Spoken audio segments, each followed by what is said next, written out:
Welcome everybody to today's session for the PSASA Midterm Convention, The Power of Other. And we're sharing in this session a couple of ideas that we can bring to people to think about the lives that they're living and how they can enhance it. So I'm Charlotte Kemp. I am the past president of the Professional Speakers Association of Southern Africa, and I am the current president-elect of the Global Speakers Federation. And the story that I'd like to bring to you today to share with you is a concept called how to be the conscious futurist that the world needs now. So let me unpack this for you a little bit, and then you can see why this applies to you specifically. First of all, I like to think of this as a kind of a dose of prophylactic philosophy. We have very busy lives. We run and do various things that we have to do to keep up. Hold on 1 second. That sound might be better. We try and keep up with our busy lives, and we don't often take the opportunity to reflect on the lives that we're living and the value that we want to create. So taking a shot of prophylactic philosophy is the opportunity to think about the why that we are doing these various things. And that's my invitation to you today. We really are very distracted. We are caught up by all of the demands on today. But here's my big reveal. I am a professional futurist as well as a professional speaker. But my position is that you too are a futurist. Anyone is a futurist who has thought about tomorrow. If you've planned for the future, if you have children and thought about their education, if you've got a career plan, a business plan, if you save for retirement, you are a futurist. But you can become a more conscious futurist if you take the time and the intention to actually develop how you think about futures thinking, about the future of the world. It's developing futures thinking is a competitive advantage, and we want to really think about this and develop this conscious awareness of what we're trying to create. Now go online and Google conscious and look at the images, and you'll find starry heads and skylines, and it seems a little bit esoteric, but being conscious simply means that we are aware of issues. We are informed about important things. We are mindful of the decisions we make, and we don't just make them as a habit. And we're sensible and we're watchful. So being conscious is a very practical thing to do. So I am, as I said, a professional speaker, an author, a podcaster, a futurist, and the other person in the picture here with me is Nikki Bush, who spoke at this event yesterday. And I really am very happy to be part of PSASA. And for any of you who watch this in the future or who join us over this week, I really invite you to explore what the Professional Speakers Association of Southern Africa can do for you. But let's explore a little bit more about what it means to be conscious. Now, you might be aware of things like conscious leadership. We hear about conscious leadership a lot, and there's a whole lot of really good models around that. There's also conscious consumption, how we actually consume things, whether it's what we're eating or what we're viewing, or the content that we're mindlessly scrolling through on Facebook or TikTok. We are consuming things all the time, and we need to be more conscious of that. And conscious as well about how we spend the money that we earn and what that means. There's also a really good response to conscious consumption in a process called conscious capitalism. So we as consumers are consuming what has been made, but the people making the things or providing the services, they want to be conscious as well about what they are providing. It is great to create a whole lot of widgets and sell them really cheaply just so that you can make a nice big profit, but that's not conscious capitalism. We're not making something of value for the world. So conscious capitalism looks at having a higher purpose, their stakeholder orientation, including obviously conscious leadership and conscious culture. And in fact, the thinking about consciousness could apply to anything. We could have a conversation about conscious parenting, conscious education, conscious sport, conscious environment, conscious human resources decisions. It really is just bringing this kind of framework of how we think about the future and being more aware of those decisions. So there is a lot of reference to conscious stuff out there in the past that we are familiar with.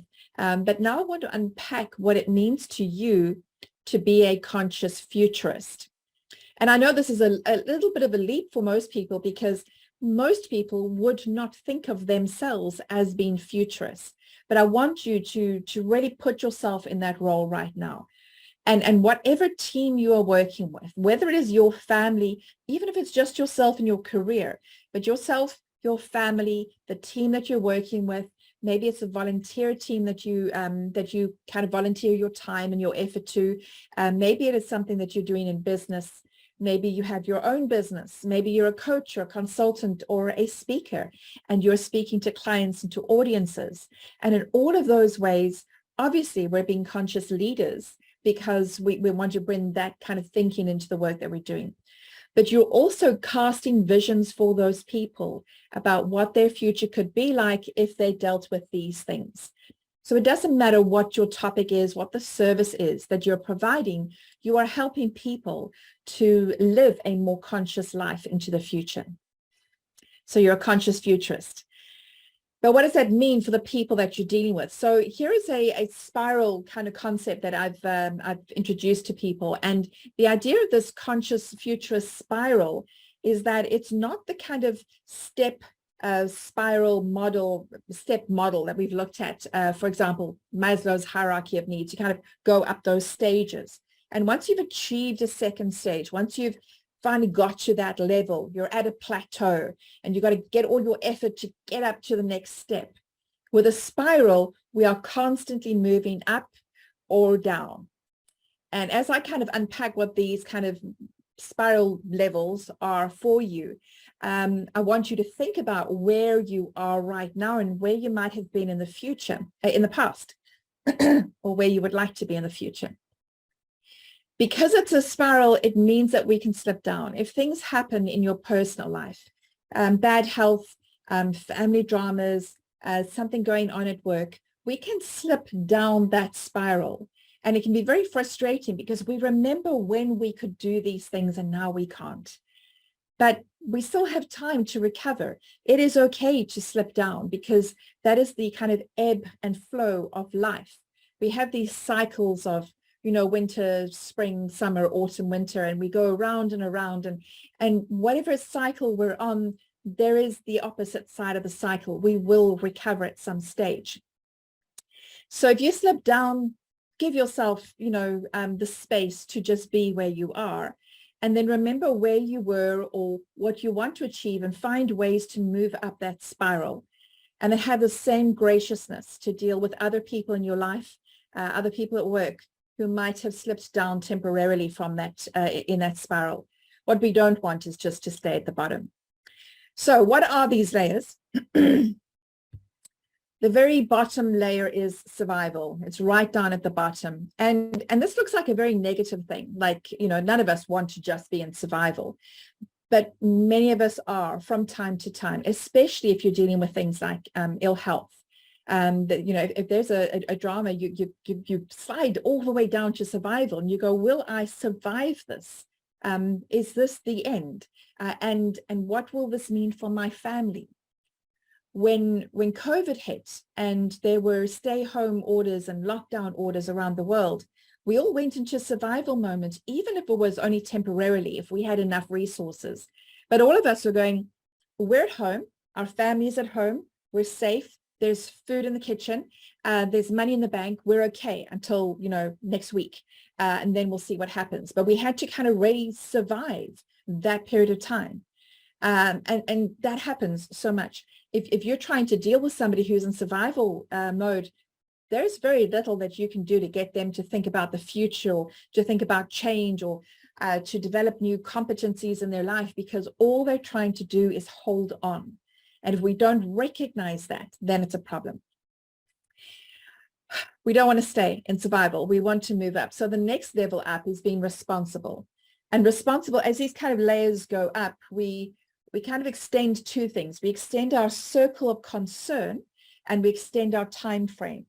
So now, instead of being, are we safe until next weekend, we're going next month. Let's look at next month, maybe next quarter. And instead of just your family unit, You're thinking, how about, my close friends and family or the people in my team? How are they doing? Can I reach out? Can I give somebody a phone call? Does somebody need help? Am I seeing warning signs that I need to deal with? We become more responsible, and we feel less of the urgency of what we're going through. And that's a very good, healthy thing. We want to be able to kind of take that deep breath and really kind of extend and start to think beyond just ourselves. That's a horrible place to stay in. It's so numbing just to stay in survival. So we want to be able to be responsible. And once we've found our feet, once we've got comfortable, once we kind of like kind of collecting the resources, and that's not just financial, that's the mental capacity to think beyond what we're going through. Then we get to the next level, which is being invested. Now we are planting seeds for the future. Now we're not just thinking about our team, but we're thinking about younger people or kind of leaders in waiting who might be coming up into our arena in the future. We're not thinking just about this quarter, we're thinking about next year. We're thinking, what can we do now so that later is better? Who can we look out for? Who can we give a hand to? Who can we kind of, give them a lift or a prompt to kind of raise them up so that they move out of survival, out of responsible, and they start making some progress? And we know that what we invest now will pay dividends into the future. So that's a really, really good place to be, but we can do better than that. I believe we really can. Once we're feeling invested, once we really are feeling confident about who we are, what our purpose is, what our essence is, what it is we want to do in the world, then we can become conscious futurists. And now we're not just investing for next year. Now we're not just concerned about the people whose names we know and who know us. We're starting to invest in things that will pay off later down the line. We're starting to invest in people and in opportunities and in the future in a way that removes our ego, because the people who will benefit may not know your name. They may forget your name. They may never even have known that you've existed. But because of the work that you've done, because of what you have contributed and invested and sunk into the work that you do, into the world that you work in, your influence has repercussions and ripples down the line, and other people benefit from it. You make the world a better place because of what you do, as long as your ego is out of the way and you don't have to get credit for it. So that is what I want us to be. I want us to be conscious futurists. I want us to think about how do we invest into generations who come after us, into other parts of the world that are beyond us, to their benefit, without having to take the credit. There is a level above that, and that is the transcendent level. And I'm not quite there yet myself, so I can't really guide you there, but I can see what it is. I can see that it's a place where what we are doing has kind of denting the universe kind of implications, that we can make a difference that is a fundamental difference. And again, it's not about ego. It's not about everybody knowing our names and writing biographies about us or, Netflix documentaries about us. It is about really investing substantially in the world, in people, in the work that you do, so that it has implications way, way down the line. There are people in your history who have done things that were transcendent. You are where you are. You have opportunities that you have today because of other people's efforts in this world. And we want to thank them, although we don't actually know who their names are. That's the kind of transcendent person that we could be if we really look into the future. All right, so that's really well and good. How does this apply? How do we use this? The first is for you to think, to be conscious of, on an ongoing basis, where are you in the spiral? And when you're working with other people, where are they?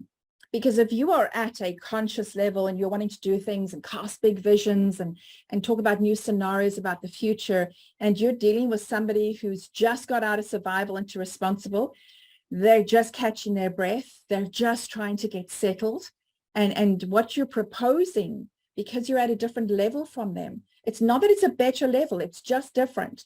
But they may not be able to see what you're talking about. They may not be able to, they're not ready yet to hear it, to be able to move in that direction. You may scare them or intimidate them. They may feel closed down to your ideas. So you don't want to give up your level, but you just need to be able to communicate with them and help them to go up to the next stages so that they can take advantage of that as well. But also recognize that sometimes you slip down that spiral. And if you're at a lower level, if you're responsible, you're doing your job, you're dealing with your customers and your clients, you're fulfilling your responsibilities, but at the end of every day, you are exhausted and you just need quiet time. You need to soothe and take care of yourself and all the self-care that you need so that you can face tomorrow again. And you're dealing with a client or a customer who is wanting to change the world.